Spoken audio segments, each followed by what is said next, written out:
Ever wonder how certain companies always seem to snag those government contracts, even in a competitive market like Greece?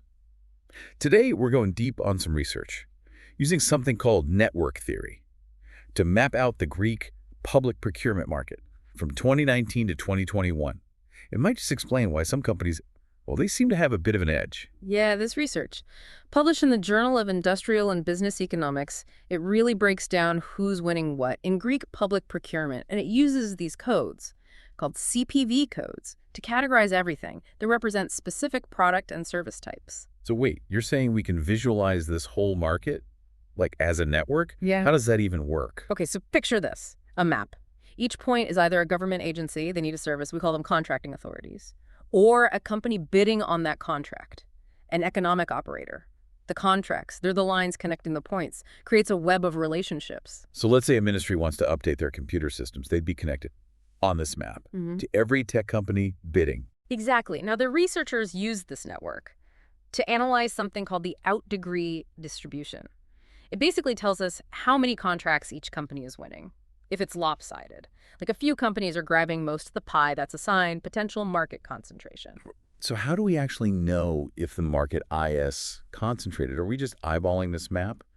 Or is there like a more precise way to measure it? Well, they used a measure called alpha over pi to quantify that concentration. Now, a negative alpha value, red flag, suggests a small group of companies might be dominating the market. On the other hand, positive alpha, more balanced playing field. Okay, so let's dive into some findings. Any sectors in the Greek market stand out as being like really highly concentrated? Oh, definitely. One striking example. CPV code 720, it represents IT services, consistently showed a negative alpha value throughout the entire study period, all 3 years. High level of concentration there. So anyone trying to break into that market, Greek IT services, sounds like they're facing an uphill battle against those already established. Could be interpreted that way. Raises questions, too. Are there barriers to entry that are preventing new companies from really competing? It's almost like certain companies have a lock on specific sectors. Any other sectors showing that same high concentration? Oh, yeah. CPV code 904, sewage services, went from concentrated to a full-blown monopoly over the 3 years. That's a dramatic shift, potentially serious implications. A monopoly in sewage services. Wow. What happens when one company has total control in that kind of market? It can stifle innovation, lead to higher prices, no competition to keep things in check, especially concerning with essential services, like sewage. Everyone needs that. Then there's CPV code 356, military aircrafts, missiles and spacecrafts. This one's got a weird pattern. Nothing in 2019, single company wins everything in 2020, then high concentration to 2021. What explains that rapid change? That's a good question. Could be a lot of things. Changes in government priorities, maybe shifts in defense spending, even specific policies that limit who can participate. Definitely warrants a closer look. Starting to get a complex picture here of the Greek public procurement market. But for all these examples of high concentration, were there ANDREAS sectors that showed healthy competition? Absolutely. The study also found several areas with positive alpha values, more competitive landscape. Give us some examples. What types of services or products have a more open market?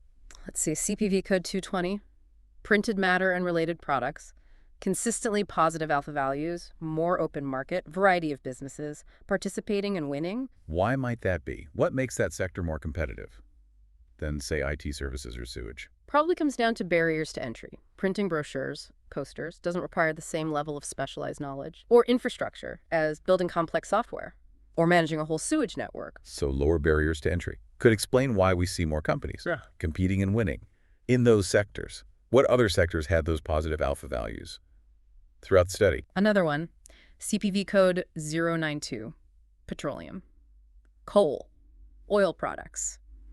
Might be surprising. You'd think it'd be dominated by a few big players, but the research suggests there's still room for competition. That is interesting. Why might that sector be more competitive than we'd think?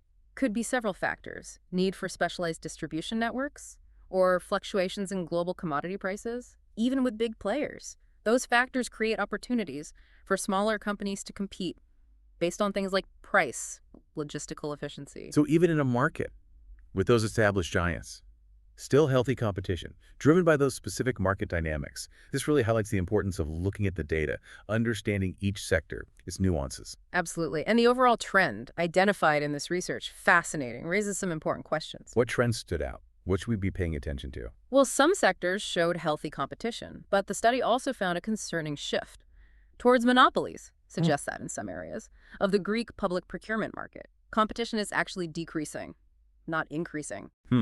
That isn't a worrying trend.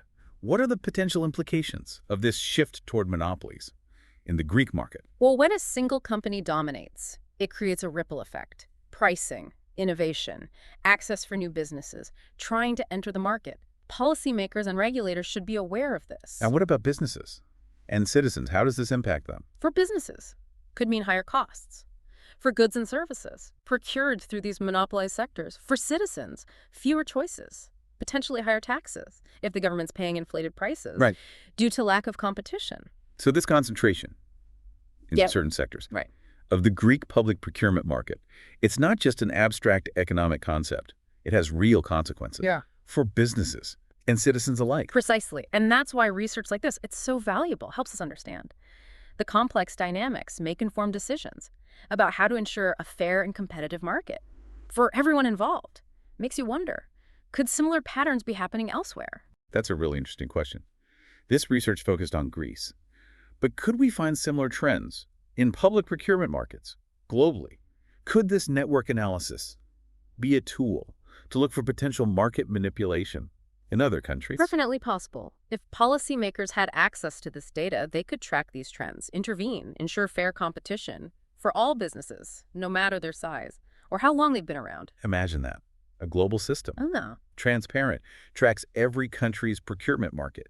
Everyone can see where the potential issues are, like a giant scoreboard for fair competition. That would be powerful. Transparency, accountability, empower smaller businesses, encourage innovation across the board. Even without that global system, this research has some good takeaways.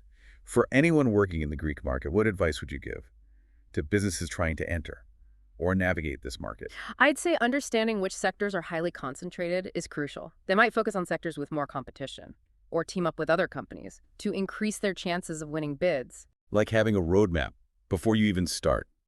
Knowing this can help businesses avoid those highly concentrated sectors where breaking in is almost impossible. Exactly. And for policymakers, this research shows the need for constant monitoring, potential intervention. To promote healthy competition, they might need to look at regulations, offer incentives for smaller businesses, maybe even address monopolies in certain sectors. Being proactive rather than waiting until a sector is completely dominated by one or two players, that can really stifle innovation, limit opportunities for other companies to even participate. Exactly. Early detection, prevention, key to maintaining a vibrant and fair market. This deep dive, it's really shown us the importance of going beyond the surface.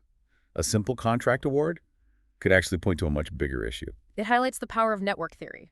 Understanding these complex systems, by mapping the connections, we see those hidden patterns, make better decisions. Connecting the dots, seeing the bigger picture, often revealing and even surprising, and the implications go way beyond just winning or losing contracts. This research reminds us, market concentration in public procurement. It's not just an abstract concept, it impacts real people, businesses, workers, ultimately citizens. Absolutely. And the research brings up some good questions that need more investigation, for instance. Does it offer any insights into why this shift toward monopolies is happening? That's a great question, and one the research doesn't directly answer, but it points to areas for further study. Are there certain regulations or policies that might unintentionally favor bigger companies? Are there barriers to entry, making it difficult for new players to get into certain markets?